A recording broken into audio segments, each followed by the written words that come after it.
Yo, what's up YouTube? It's your boy Tay, and today I have a very special unboxing for you guys. I picked up the new iPhone 11 Pro.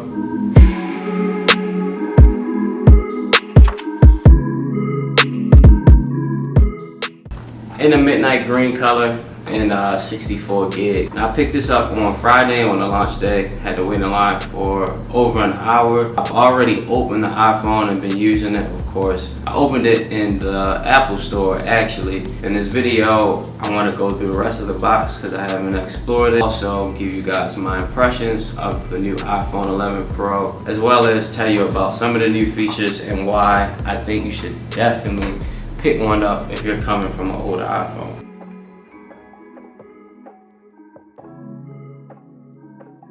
First of all, looking at the box, every iPhone 11 Pro comes in this black box. We got the green Apple, the green iPhone logo, and a green iPhone.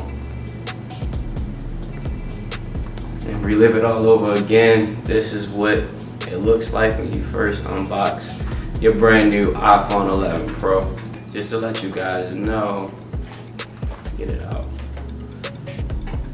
The feel of the phone is amazing. This joint it has this smooth matte texture to it, and it's instead of like the glossy glass finish that they normally had, this is still glass, but it feels nice. I think it's a bit more grippier than before, but it still isn't grippy. The sides are definitely grippy on this model, so it's really nice. I have a case for it, so I'm not rocking it like this, but yo, the matte finish is dope. This midnight green color is definitely really dope. This is the only new color for the iPhone 11 Pros. Let's go ahead and get into the rest of the box.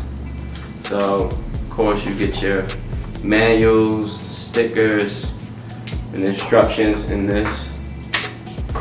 And then we have our AirPods, Lightning AirPods as usual.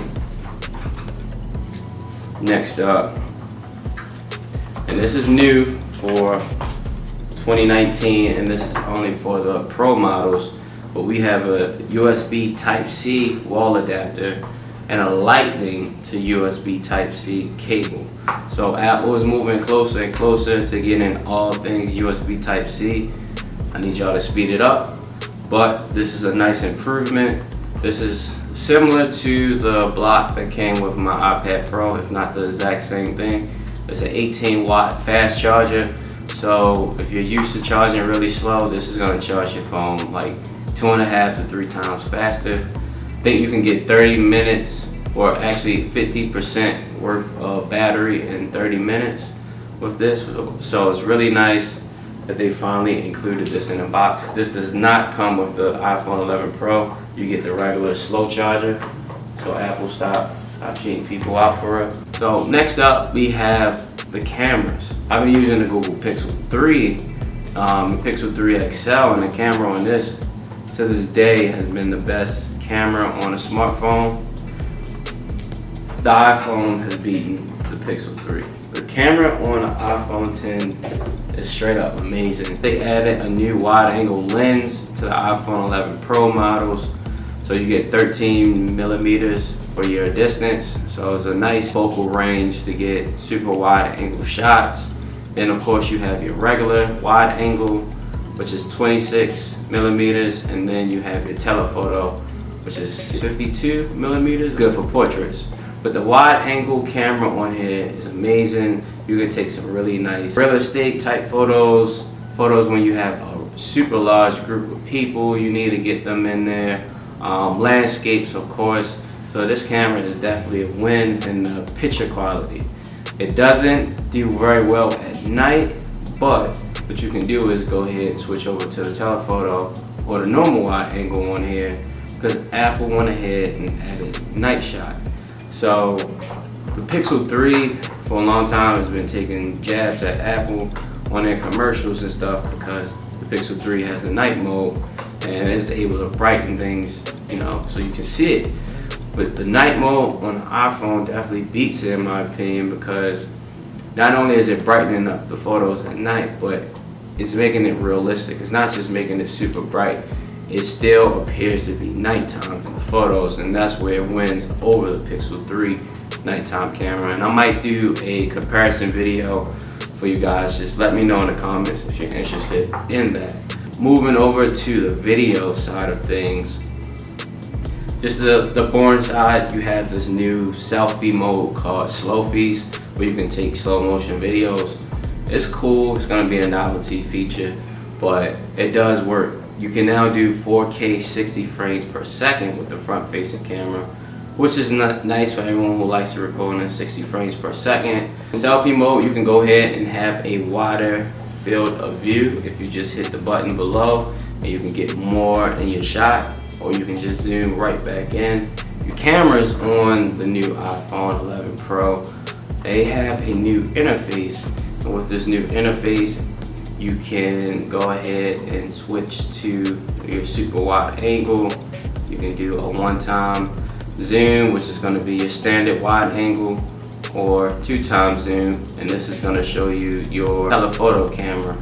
If you are in the camera application and you want to go ahead and record a video while you're in photo mode, you can just hold down on the shutter button and it'll start recording instead of taking a picture. And you can just let go and your video will be recorded.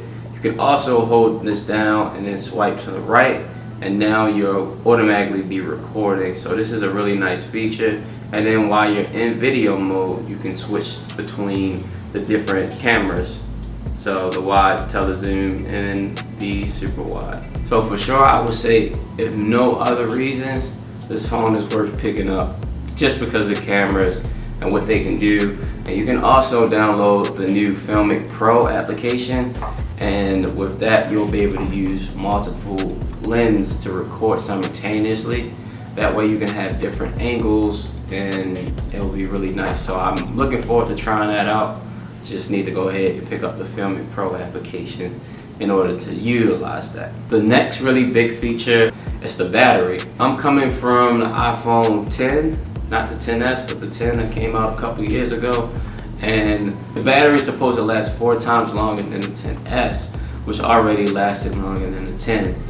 So far since I've been using it, the battery has definitely lasted me a long period of time. Another thing that's a big feature with this is the screen brightness. The screen brightness now goes to 800 nits, so you can see it a lot easier in the sun. And also, if you're watching 4K HDR content, like videos or looking at photos, it'll brighten the screen up to 1200 nits. So that's a nice little handy feature, so you can see the high quality colors and dynamic range in a lot of videos and photos and whatever multimedia you're taking a look at. Unfortunately, Apple didn't take away the notch. So this is the exact same front that you've seen on iPhone 10, iPhone 10s, iPhone 10s Pro, all of 10 models. This is the same notch up here at the top. Honestly, it doesn't bother me after using it for some time now, a couple years. But next year, of course, we can expect to see this trimmed down a bit and probably a fingerprint scanner in the screen. So fingers crossed. Minor little things. This phone is a little bit heavier than the iPhone 10 and iPhone 10s. I was a bit worried about that, but honestly, it has a nice heft to it that feels really good in your hand. It feels really balanced, if I can describe it. I have no complaints about using it with one hand, using it with two hands. It feels really solid. The cameras here in the back, they look like they're recessed into the phone, but they do protrude ever so slightly. So when you set it down on the table without a case, it will rock just a little.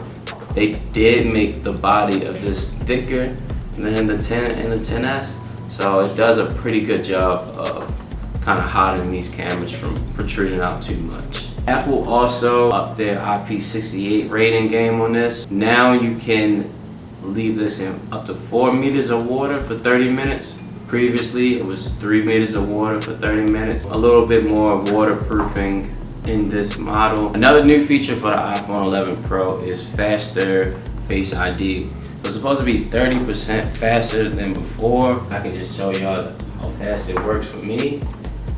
It's kind of like instantaneous as soon as I turn the actual phone screen on. Just overall, the whole entire phone feels faster than way before. It really feels like it's leaps and bounds over every other phone in the speed department. So if you really are demanding with your technology and you are very impatient like I am, using this phone is gonna feel perfect. The last thing I wanted to talk about that is really good with this phone is the audio. So Apple have included like Dolby Digital into this, and this feature called spatial audio. But what I can say is the quality sounds slightly better than before, and then also is way louder than before. So this is the audio coming from the iPhone 11 Pro.